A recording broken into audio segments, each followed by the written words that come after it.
ये स्टूडेंट, आज हम स्टार्ट कर रहे हैं अपनी second unit solution. What is solution? Solution क्या है? हम शुरू से छोटी क्लासेस से पढ़ते हैं solute plus solvent is called solution. तो it is a homogeneous mixture of two और मोर कंपोनेंट। दो या दो से ज़्यादा कंपोनेंट भी हो सकते हैं। अगर उनको हम मिक्स करें, उनको जैसे चीनी पानी में या नमक पानी में, तो वो डिज़ोल्व हो जाता है। That is homogeneous mixture. Two और more component is called solution. अगर कंपोनेंट दो हैं तो हम उसे क्या बोलेंगे? Binary solution. For example, brass copper plus zinc, German silver, तीनों का combination bronze copper plus tin. जो कंपोनेंट प्रेजेंट होता है स्मॉल क्वांटिटी में उसे हम सल्यूट बोलते हैं, और जो कंपोनेंट प्रेजेंट है लार्ज क्वांटिटी में उसे हम बेटा सॉल्वेंट बोलते हैं। इसमें ऐसा कुछ नया नहीं है, आपने सब पढ़ा हुआ है 11th में। Now types of solution chapter में अभी पहला टॉपिक बिल्कुल 11th वाला है। Types of solution on the basis of physical state of solvent. अगर सॉल्वेंट की फिजिकल स्टेट पे चलें, यानी ये आपका जो सॉल्वेंट है ये या तो क्या हो, सॉलिड हो, या तो क्या हो, लिक्विड, या हो गैस। तो इस आधार पर आपकी क्या क्या कॉम्बिनेशंस हैं, क्या क्या टाइप हैं। पहला देखिए, अगर आपका सॉल्वेंट सॉलिड है तो उसके अंदर सल्यूट क्या हो सकता है? सॉलिड, लिक्विड या गैस। तो अगर आपका सल्यूट सॉलिड है और सॉल्वेंट भी सॉलिड है तो टाइप ऑफ सोल्यूशन क्या कहलाएगा बेटा? सॉलिड इन सॉलिड, क्योंकि सॉल्वेंट ज़्यादा है और सल्यूट कम है। तो एग्जाम्पल क्या है उसमें? जितनी भी एलॉयज़ हैं। ऐसे ही liquid in solid, type of solution क्या होगा? लिक्विड इन सॉलिड, लिक्विड कम सॉलिड ज़्यादा। जैसे कि hydrated salt of amalgam of mercury with sodium. Amalgam पढ़ा है ना आपने, mercury with sodium. Sodium solvent हो गया और ये लिक्विड हो गया। Gas in solid, example hydrogen in palladium. Second, तो ये सारा कौन से टाइप का हो गया? सॉलिड सोल्यूशन, क्योंकि इनके अंदर सॉलिड एज ए सॉल्वेंट है। सेकंड कैटेगरी में हम ले रहे हैं जिसमें लिक्विड एज ए सॉल्वेंट है। अगर लिक्विड सॉल्वेंट है तो उसमें सल्यूट क्या होगा? Solid in liquid. Type of solution हो गया सॉलिड इन लिक्विड, जैसे कि ग्लूकोज इन वाटर। दूसरा, सॉल्वेंट तो फिक्स है लिक्विड, तो सल्यूट क्या होगा? Liquid in liquid, example alcohol in water. Third, gas in liquid, example oxygen in water. तो हम इसे क्या कहते हैं? लिक्विड सॉल्वेंट है तो हम लिक्विड इज सॉल्वेंट हमने मेंशन कर दिया कि तीनों में सॉल्वेंट तो सेम ही है। अगला आता है आपका गैस का। गैस सॉल्वेंट है तो सल्यूट क्या हो सकता है? सॉलिड इन गैस, मतलब camphor in nitrogen gas. Liquid in gas का मतलब chloroform in nitrogen gas. Gas in gas का मतलब O2 इन नाइट्रोजन गैस या O2 इन नाइट्रोजन गैस। तो ये आपने सब पढ़े हुए हैं 11th क्लास में भी, टाइप्स ऑफ सोल्यूशन। आपको एग्जाम्पल याद करने हैं, कई बार 1 नंबर का इनमें से पूछ लेते हैं। What is the type of solution of if solid is solvent, तो कोई भी आपको पूछ लेंगे। अब देखिए, कंसंट्रेशन जो सोल्यूशन की है वो बहुत ही मायने रखती है। कैसे? आपके एनसीईआरटी बुक में ही दे रखा है पहले पेज पे। अगर 1 पार्ट्स पर मिलियन 1 ppm फ्लोराइड आयन अगर पानी में प्रेजेंट है तो ये हमारे लिए क्या है? पॉजिटिव चीज़ है। ये प्रिवेंट करता है टूथ डीके को, ख़राब नहीं होने देता।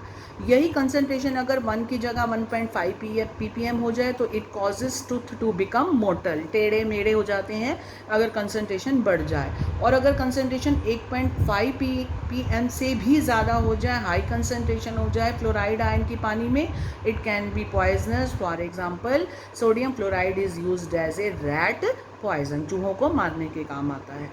तो ये कंसंट्रेशन की आपको रेशो पता होनी चाहिए। अब हम पढ़ रहे हैं ways of representing concentration of solution. कौन कौन से तरीके हैं कि हम सोल्यूशन की कंसंट्रेशन अमाउंट को बता सकते हैं? आपने 11th में सारे पढ़े हैं, मोलैरिटी, मोलैलिटी, परसेंटेज। पहला टॉपिक बिल्कुल वही है। तो फर्स्ट इज परसेंटेज। परसेंटेज कैसे हो सकती है बेटा? मास परसेंटेज ऑफ कंपोनेंट, यानी वेट बाय वेट। क्या मतलब? वेट ऑफ कंपोनेंट इन ग्राम या मास of component in gram divide by total mass of solution multiply by 100। ये क्या हो गई उसकी? क्या है ये? This is wait percentage. Percentage in terms of mass और ए वेट। तो जो मास है वो ऊपर divide by total mass solution into 100। ऐसे ही वॉल्यूम में परसेंटेज निकालनी हो तो हम क्या लिखेंगे? Volume of component divide by total volume of solution into 100। और अगर मास अपॉन वॉल्यूम परसेंटेज निकालनी हो तो मास ऑफ कंपोनेंट या वेट ऑफ कंपोनेंट एक ही बात है, ऊपर लेना है, divide by total volume of solution into 100। हम पढ़ चुके हैं। यानी वेट पर अगर वेट में निकालनी है परसेंट, मास परसेंट निकालना है तो मास ऊपर लेना है, टोटल मास सोल्यूशन के से डिवाइड करके मल्टीप्लाई बाय 100, क्योंकि परसेंटेज है। तो परसेंटेज निकालने के ये 3 वे हैं कि आपको किस में निकालनी है, तीनों का फार्मूला है। दूसरा आपका आता है स्ट्रेंथ। व्हाट इज स्ट्रेंथ किसे कहते हैं? Amount of solute in gram dissolve in 1 litre of solution. कितना सल्यूट का अमाउंट ग्राम में है जिसको 1 लीटर सोल्यूशन में डिजॉल्व किया गया है, तो उसे हम क्या बोलते हैं? Strength. ST strength is equal to, formula क्या बनेगा? Weight of W, weight of solute in gram divide by volume of solution in millilitre multiply by 1000। Clear है, क्योंकि हम मिलीलीटर में ले रहे हैं। नेक्स्ट आती है टर्म मोलैरिटी, कैपिटल M। क्या होता है molarity? Number of moles of solute dissolve in 1 litre of solution. और नंबर ऑफ मोल्स को क्या सिखा रखा है मैंने आपको? Weight upon molecular mass. तो मैं लिख सकती हूँ M is equal to weight upon molecular mass into 1000 by volume of solution in millilitre. ठीक है, और यही चीज़ क्या होती है? हमारी स्ट्रेंथ होती है। तो मैं वेट ऑफ सल्यूट बटा वॉल्यूम इंटू 1000 की जगह क्या डाल दूँ? स्ट्रेंथ। तो नीचे क्या आ जाएगा? Molecular weight. तो आप ये भी लिख सकते हो molarity is equal to strength upon molecular weight, और यूनिट होती है मोल्स पर लीटर या कैपिटल M। क्लियर है? थर्ड। नेक्स्ट नॉर्मेलिटी, सब 11th में पढ़ा, अभी तो वही चल रहा है। नॉर्मेलिटी क्या? It is a number of gram equivalent weight of solute dissolve in 1 litre of solution. और नंबर ऑफ ग्राम इक्विवेलेंट कैसे निकालते हैं? ये मैंने अलग से लिखा है। Number of gram equivalent is equal to weight upon equivalent weight, right. तो नंबर ऑफ ग्राम को क्या लिखूं? Weight upon equivalent weight into 1000 बटा volume of solution in millilitre. तो ये फॉर्मूला किसका हो गया? आपका नॉर्मेलिटी का। हमने नंबर ऑफ ग्राम इक्विवेलेंट को खोल दिया। Number of gram equivalent dissolve in 1 litre, तो ग्राम इक्विवेलेंट किसके बराबर है? Weight upon equivalent weight into 1000 बटा volume of solution in millilitre. Unit होती है इसकी ग्राम इक्विवेलेंट पर लीटर, या हम सीधा कह सकते हैं कैपिटल N। और नंबर ऑफ ग्राम इक्विवेलेंट का फॉर्मूला आपको बता दिया, वेट अपॉन इक्विवेलेंट वेट। अब यहाँ इक्विवेलेंट वेट किसका पुट करना है? इक्विवेलेंट वेट अगर एसिड का पुट करना है तो क्या फॉर्मूला है? मॉलिकुलर वेट बटा basicity of acid. What is basicity? Number of replaceable H ion. कितने एच आयन है उसके अंदर? वही रिप्लेसेबल एच आयन है, वो उसकी क्या बन जाएगी? बेसिसिटी। ऐसे इक्विवेलेंट वेट बेस का निकालना हो तो मॉलिकुलर वेट बटा एसिडिटी। बेस की क्या होती है? एसिडिटी, मतलब number of replaceable OH ion. कितने हैं जो एच आयन OH को रिप्लेस कर सकते हैं? अगर इक्विवेलेंट वेट निकालना हो ऑक्सीडाइजिंग और रिड्यूसिंग एजेंट का, तो मॉलिकुलर वेट या एटॉमिक मास ले लेंगे divide by number of electrons gain या लॉस्ट जो रिएक्शन में हो रहे हैं उससे डिवाइड कर देंगे। अगर इक्विवेलेंट वेट सॉलिड का निकालना हो तो molecular weight divide by charge present on metal ion कर देते हैं। अगर इक्विवेलेंट वेट आयनिक स्पीशीज या आयंस का निकालना हो तो एटॉमिक वेट बटा चार्ज ऑन आयंस कर लेते हैं। और लास्ट में अगर इक्विवेलेंट वेट एलिमेंट का दे रखा हो तो उसके एटॉमिक मास को या एटॉमिक वेट को उसकी वैलेंसी ऑफ एलिमेंट से डिवाइड कर देते हैं। तो ये सारे क्या हैं? Equivalent weight. ये जो फार्मूला हमने लिखा, ये देखना है कि आपको पेपर में न्यूमेरिकल में इक्विवेलेंट वेट किसका पूछा हुआ है? एसिड का पूछा है, बेस का पूछा है, ऑक्सीडाइजिंग एजेंट का पूछा है, किसी सॉलिड का पूछा, आयन का पूछा है, या फिर आपसे एलिमेंट का पूछा। उसके अकॉर्डिंग आप ये फार्मूला यूज़ कर लोगे, बस उसके बाद से डिवाइड कर, वो आपकी क्या आ जाएगी? नॉर्मेलिटी। एक रिलेशनशिप पता होना चाहिए मोलैरिटी एंड नॉर्मेलिटी में। Normality is equal to molarity into molecular weight बटा इक्विवेलेंट वेट। या आपने सबसे आसान ये वाला भी कर रखा है, याद रखना, बहुत इजी है ये वाला फॉर्मूला। तो normality is equal to molarity into acidity, और normality is equal to molarity into basicity, right. अगर ये निकालना, मोलैरिटी दे रखी है आपको, एसिड है तो उसकी एसिडिटी से, एसिड है तो उसकी बेसिसिटी ले लो, बेस है तो उसकी एसिडिटी देख लो और उससे मल्टीप्लाई कर दो उसकी मोलैरिटी को, वो आपकी क्या आ जाएगी? नॉर्मेलिटी। तो आपने पढ़ लिया ये नॉर्मेलिटी। नंबर 5 आपने पढ़ना है formula molality. What is molality? Number of moles of solute dissolve in 1 kilogram of solvent. Number of moles का formula weight upon molecular weight into 1000 by, यहाँ पर नीचे क्या आएगा? W क्या है? वेट। किसका वेट है बेटा? ये सॉल्वेंट का इन ग्राम में, राइट। यूनिट क्या हो जाएगी? मोल्स पर किलोग्राम या फिर छोटा m, स्मॉल m। नेक्स्ट आता है मोल फ्रैक्शन। डिनोट करते हैं x से। मोल फ्रैक्शन ऑफ ए कंपोनेंट किसके बराबर होता है? Number of moles of that component जिसके निकालने हैं वो ऊपर, divide by total number of moles of solution. जैसे XA है, ए कंपोनेंट का मोल फ्रैक्शन निकालना है तो XA बन जाएगा। किसके बराबर होगा? Na बटा Na प्लस NB। Na को खोल के लिख दिया WA बटा Ma, और Na को खोल के लिखा NB। ना Na मतलब नंबर ऑफ मोल्स, किसके बराबर है? Weight upon molecular mass. ये भी वेट अपॉन मॉलिकुलर, इसका क्या हो जाएगा? Weight upon molecular mass. X B भी क्या हो जाएगा, number of moles of B ऊपर डिवाइड बाय टोटल। इन दोनों का सम किसके बराबर होता है, 1 का। ये तो 2 कंपोनेंट है, अगर 3 होता तब भी उनका सम किसके बराबर होता है, 1 के, और इसकी कोई भी यूनिट नहीं होनी होती है, यूनिट लेस होता है। नेक्स्ट आपने पढ़ना है मास फ्रैक्शन। मास फ्रैक्शन भी एक्स से डिनोट करते हैं। मास फ्रैक्शन का मतलब एक्स से क्या है, मास की बात करता है, डब्ल्यू ए बटा W A plus W B. X B is equal to W B बटा W A plus well B, मतलब कि नंबर ऑफ मोल्स ऊपर लेते थे डिवाइड बाय टोटल, तो वो क्या निकलता था, मोल फ्रैक्शन। अगर मास फ्रैक्शन निकालना है तो weight of component A divide by total weight of solution. इसी तरह इन दोनों का सम भी 1 के बराबर होता है, इसकी भी यूनिट नहीं होती है। लास्ट फार्मूला 8 पार्ट्स पर मिलियन, नाम से ही क्लियर है, ppm क्या मतलब है, mass of solute present in 1 million parts bye mass of solution.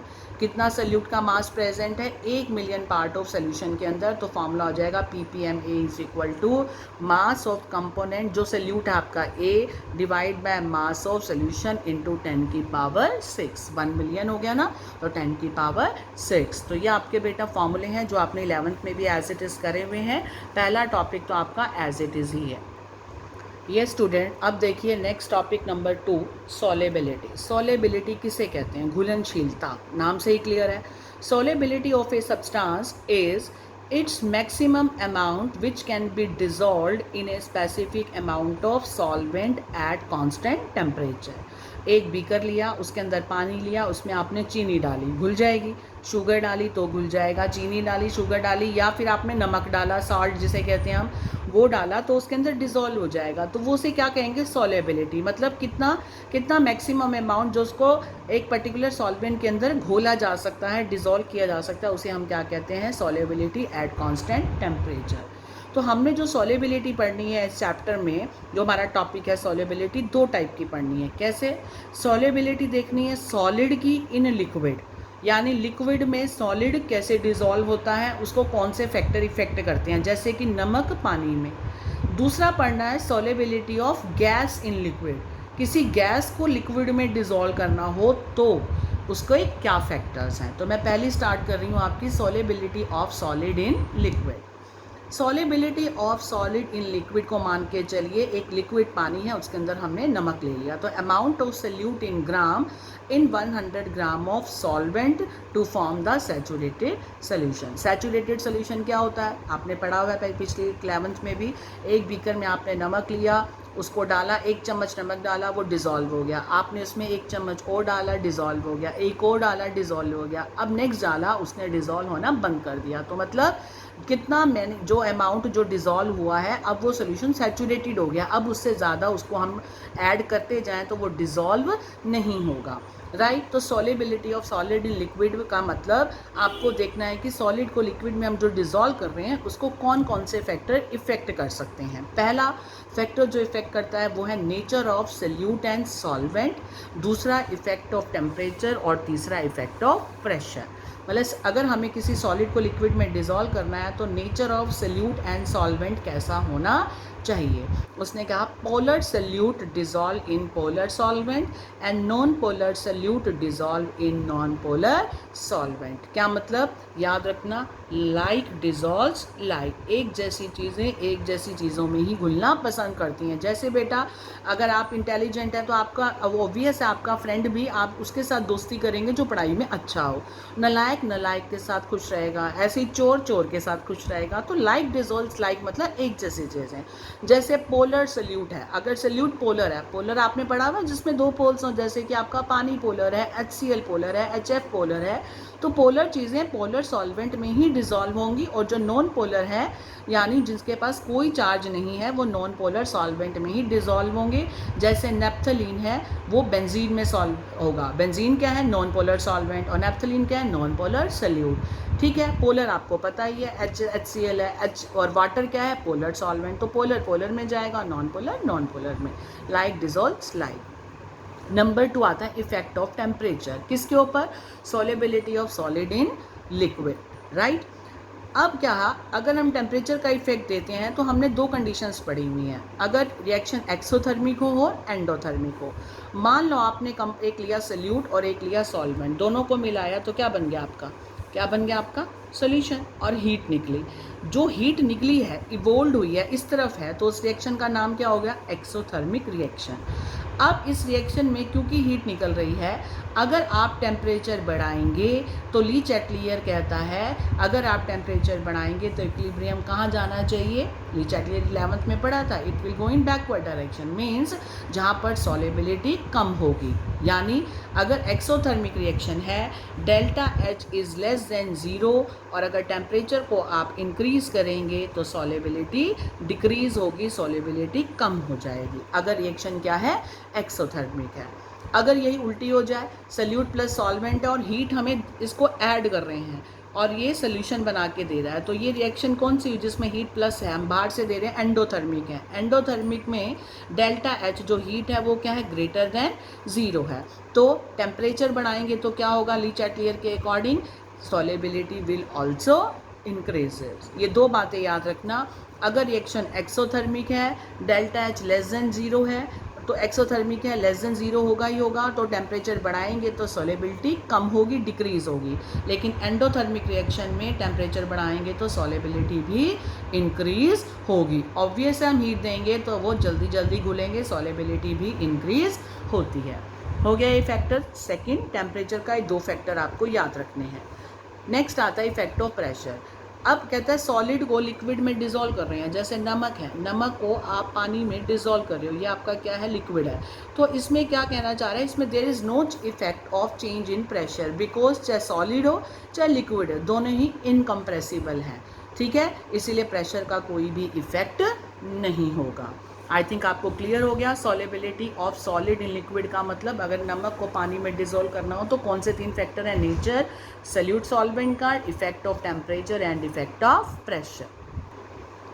अब देखिए solubility of gas in liquid. पानी के अंदर गैस डिसॉल्व करनी हो तो it is the volume of gas at STP which is dissolve in 1 cc ऑफ liquid as a solvent to form saturated solution. ये तो इसको मतलब बताने के लिए है, आपको सिर्फ याद रखना है। Solubility of gas in liquid करनी हो तो उसके फैक्टर्स क्या है? पहला, nature of gas and solvent, gas कैसी हो और सॉल्वेंट कैसा हो। जैसे मान लो N2 और O2 गैसेज हैं, कोमा डाल लो, वो पानी में कम सोल्यूबल हैं, लेकिन यही N2 और O2 गैसेज जो हैं वो इथाइल अल्कोहल में ज़्यादा सोल्यूबल हैं। तो नेचर ऑफ गैस और सॉल्वेंट पे भी डिपेंड करता है कि वो उसमें डिज़ोल्व कम होगी या ज़्यादा होगी।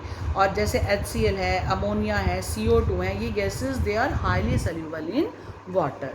तो nature of gas and solvent effect करता है किसको? सॉल्युबिलिटी गैस की। सॉलिड जो गैस हम चाहते हैं पानी में डिसॉल्व करना, वो किस पे इफेक्ट, उसके कौन कौन से फैक्टर उसको इफेक्ट करेंगे? पहला उसका नेचर। नंबर 2 देखिए टेम्परेचर। टेम्परेचर क्या है? मान लो मुझे किसी गैस को लिक्विड में डिसॉल्व करना है और वो क्या बन जाएगा? सोल्यूशन। जब मैं डिसॉल्व करूँगी तो हीट निकलेगी, तो रिएक्शन फिर वही एक्सोथर्मिक होगी, तो डेल्टा एच क्या है? 0। तो टेम्परेचर अगर बढ़ाएंगे तो सॉल्युबिलिटी कम होगी according to Le Chatelier principle, क्योंकि जब भी कोई चीज़ डिसॉल्व करती हैं तो सोल्यूशन है तो साथ में कुछ ना हीट निकलेगी, हीट निकलती है तो क्या बोलते हैं उसको? एक्सोथर्मिक। एक्सोथर्मिक का केस अभी हमने पढ़ा है कि अगर हम टेम्परेचर का इफेक्ट देखें, अगर उस पर बढ़ाएंगे तो सॉल्युबिलिटी डिक्रीज होगी। राइट, नेक्स्ट आता है वेरी इंपॉर्टेंट फैक्टर जिसे कहते हैं इफेक्ट ऑफ प्रेशर। इसको हेनरी लॉ इससे बना था, बहुत इंपॉर्टेंट है। Henry law effect of pressure जो है अक्सर आता भी है पेपर में। क्या कहना चाहते हैं?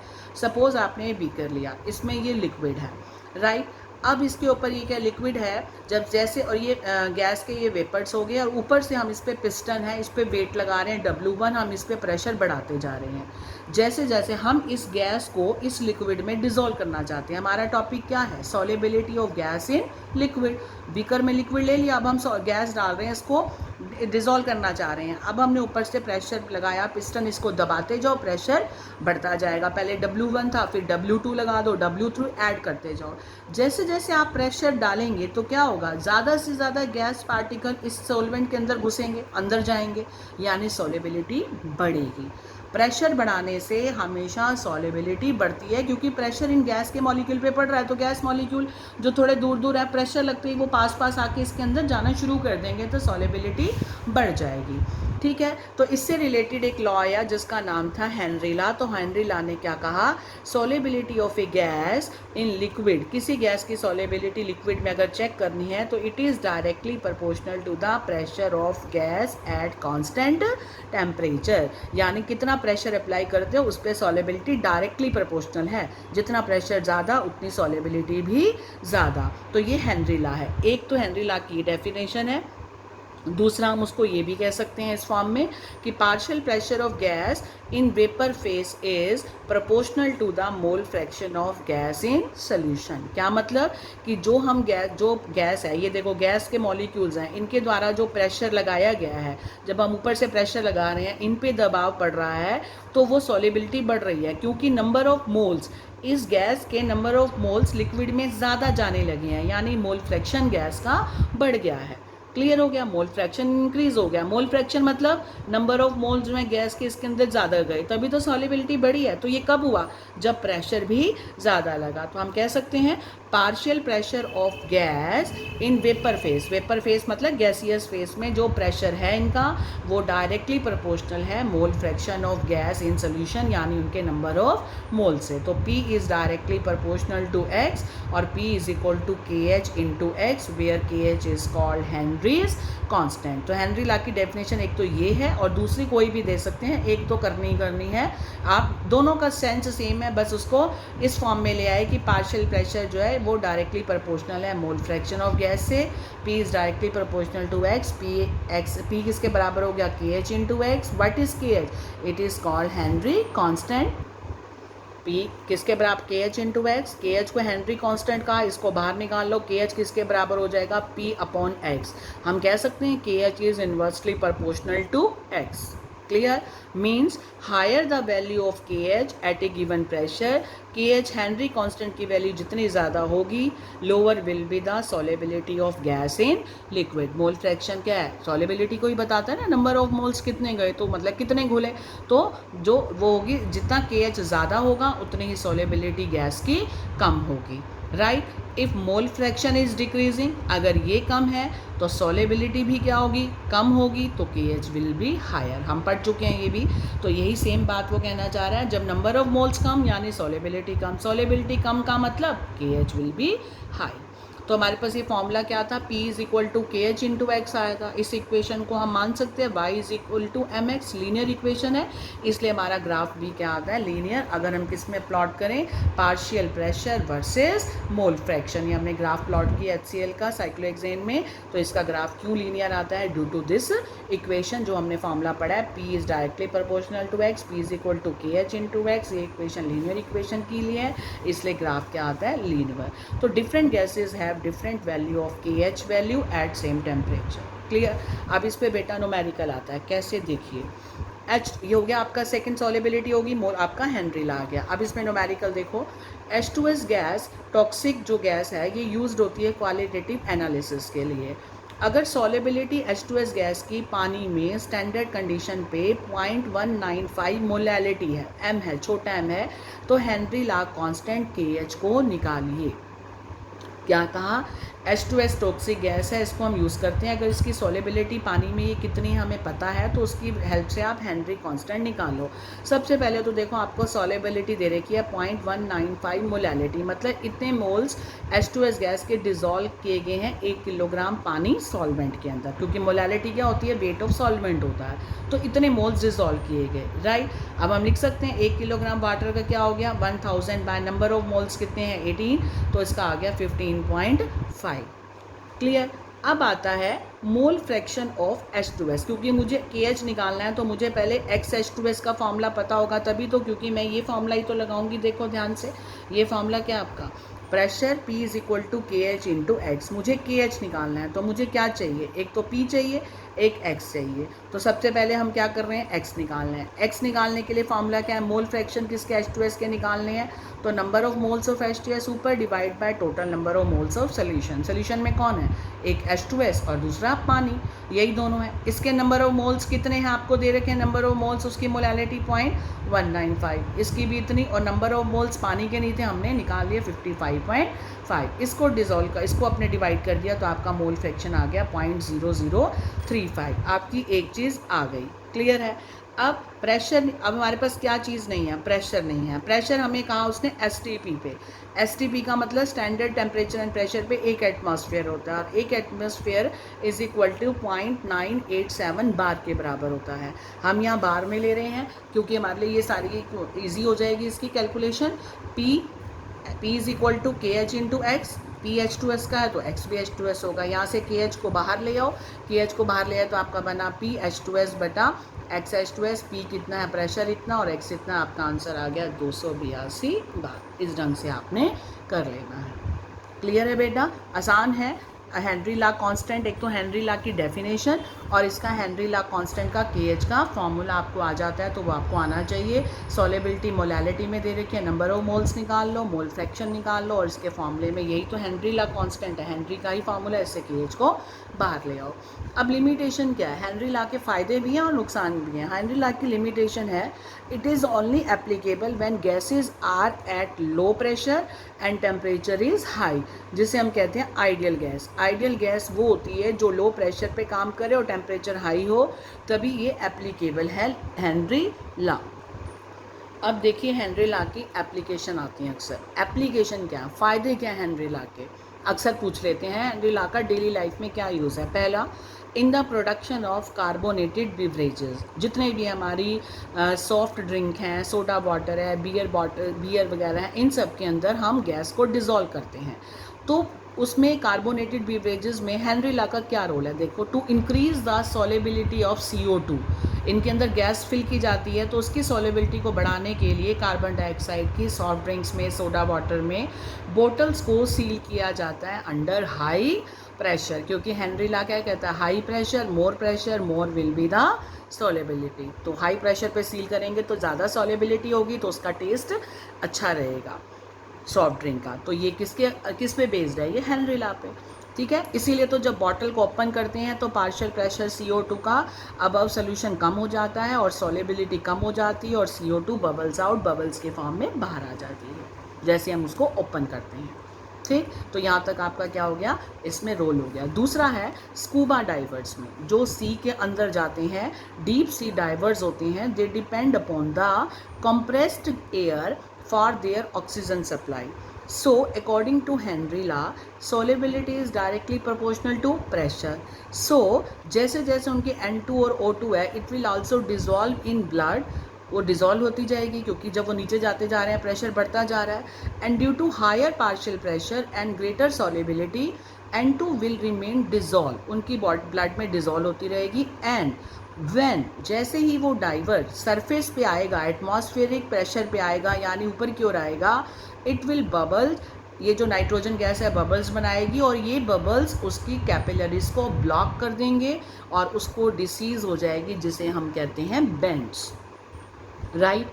ये क्या कहा हमने कि जो सी डाइवर्स डीप में होते हैं वो उनको सांस ले, ऑक्सीजन सप्लाई के लिए उनको कंप्रेस्ड एयर चाहिए। एयर में आपको पता है नाइट्रोजन 78% होती है और ऑक्सीजन कम होती है। तो कुल मिलाकर अगर वो दोनों उसकी ब्लड में डिज़ोल्व होती जा रही हैं और जैसे जैसे प्रेशर बढ़ता जा रहा है इनकी सॉलेबिलिटी भी बढ़ती जा रही है, लेकिन जैसे ही वो एटमॉस्फेरिक प्रेशर पे आएगा, ये बबल्स की फॉर्म में जब इसकी डिक्रीज होने लगेगी तो ये बबल्स बनाएंगे और वो बबल्स उसकी कैपिलरी को ब्लॉक कर देंगे और उसको प्रॉब्लम हो जाएगी बेंड्स की। और ऐसी प्रॉब्लम ना हो, डिसीज़ ना हो बेंड, तो ऐसी को करने के लिए toxic effect of high concentration of nitrogen का, एक तो इस बेंड्स को अवॉइड करने के लिए, और नाइट्रोजन का जो टॉक्सिक इफेक्ट है हमारे ब्लड में उसको अवॉइड करने के लिए हम जो सिलेंडर जो ले जाते हैं divers, they used by divers, जो सिलेंडर्स होते हैं they are filled with air diluted with helium. उस एयर में नाइट्रोजन ऑक्सीजन की बजाय हीलियम को मिला देते हैं, डाइल्यूट कर देते हैं, जिससे इसकी कंसंट्रेशन 78 से हटकर 56.2 जाती है, और ये 11.7 और ये 32.1। क्लियर है। तो सिलेंडर की जो सिलेंडर में ये हीलियम के साथ मिक्स कर देते हैं। अगर आ जाए क्वेश्चन क्यों हीलियम डाइल्यूट की जाती है तो आपको क्लियर हो गया, to avoid the disease bends and high concentration या toxic effect of nitrogen in blood. The cylinder जो यूज़ होता है डाइवर्स के द्वारा, it is filled with air and that air is diluted, उसको पतला किया जाता है विद हीलियम, और ये उसके कॉन्सेंट्रेशन है। इसी के साथ नेक्स्ट थर्ड एप्लीकेशन आती है लास्ट, फॉर क्लाइंबर्स और people living at high altitude. जो ऊंचाई पर पहाड़ों पे रहते हैं, जो हाई एल्टीट्यूड पे रहते हैं, वहाँ पर ऑक्सीजन की मात्रा क्या होती है, कम होती है ग्राउंड लेवल की बजाय जो धरती पे रहते हैं। तो उनके ब्लड में ऑक्सीजन भी क्या होगा, कम होगा, तो उनको सांस लेने में दिक्कत आएगी और वो सोचने समझने की शक्ति कम हो जाती है। उस डिसीज़ को कहते हैं एनॉक्सिया। तो तीसरा है कि जो पीपल हाई एल्टीट्यूड पे रहते हैं वहाँ पर भी अगर हाई ऊंचाई है, पहाड़ी पे जाते हैं आप, तो पार्शियल प्रेशर ऑक्सीजन का कम हो जाता है बजाय कि ग्राउंड लेवल पे। सो कंसनट्रेशन O2 की ब्लड में कम हो जाती है जो पहाड़ों पे रह जाते हैं या ऊंचाई पे रहते हैं, तो चाहे वो क्लाइंबर्स हों, ठीक है। और इसलिए लो ब्लड जो ऑक्सीजन है उनका, जिनके ब्लड में ऑक्सीजन की कंसनट्रेशन कम है तो उससे वीकनेस हो जाती है and they are unable to think called anoxia. तो बेटा ये सब चीज़ें हमने क्यों पढ़ी कि ये जो पानी सोडा वाटर में CO2 का डिजोल्यूशन है ये भी क्या है, हेनरी लॉ पे बेस्ड है। स्कूबा डाइवर्स के लिए भी यहाँ पर और क्लाइंबर्स हैं, ये सारी हेनरी लॉ की एप्लीकेशन है जो हमें उसका रीज़न बताती हैं। तो कोई भी क्वेश्चन आपका 1 या 2 नंबर का इसमें से आ सकता है। तो स्टूडेंट्स अब हमने क्या किया, हेनरी लॉ हमारा ख़त्म हो गया। आज हमने इस वीडियो में 2 टॉपिक किए हैं सोल्यूशन के। पहला हमने कौन सा किया, आपका टॉपिक 2 कवर कर लिए हैं आपने इस एक वीडियो में। पहला जो टॉपिक है उसके सारे वेज हैं कॉन्सेंट्रेशंस निकालने के। टाइप ऑफ सोल्यूशन क्या है, सोल्यूशन किसे कहते हैं, उसके इंट्रोडक्शन है, टाइप्स पढ़ी, और कॉन्सेंट्रेशन निकालने के तरीके, मोलैरिटी, मोल फ्रैक्शन और आपका नॉर्मेलिटी, ये सब आपने ppm आपने ये पढ़ा जो आपने 11th में किया है।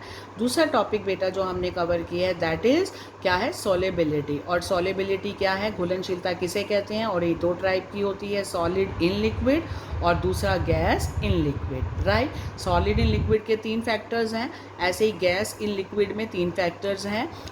तीनों फैक्टर्स पढ़े, नेचर सल्यूट एंड सॉल्वेंट का यानी गैस का, यहाँ पर सल्यूट गैस है, दूसरा टेम्परेचर का और तीसरा प्रेशर का। प्रेशर में ही बहुत इंपॉर्टेंट लॉ आता है जिसे हम क्या बोलते हैं, हेनरी लॉ। हेनरी लॉ क्या है, इसकी डेरिवेशन है, जो उसका फार्मूला है, उसका ग्राफ है, लीनियर आता है, और तीसरा क्या है, एप्लीकेशन। इसी के साथ ही आज मैं अपने ये 2 टॉपिक ख़त्म करती हूँ। इस पहली वीडियो में हमने 2 टॉपिक किए। अब आपको क्या करना है, मैंने हेनरी कांस्टेंट का न्यूमेरिकल कराया है, आपके पास जिनके पास बुक्स हैं वो अपना NCERT से देख सकते हैं, और इनके न्यूमेरिकल्स मोलैरिटी, नॉर्मेलिटी सब आपने 11th में करे हुए हैं। तो इस टाइप के न्यूमेरिकल भी आप बुक में देख सकते हैं कौन से हैं। मैं आपको PDF में जो भी नोट्स भेजूँगी PDF इसके, उसके साथ जाऊँगी तो मैं न्यूमेरिकल्स भी आपको 1-2 भेज दूँगी इस टाइप के, जो ताकि आप प्रैक्टिस कर पाएँ जिनके पास बुक नहीं है।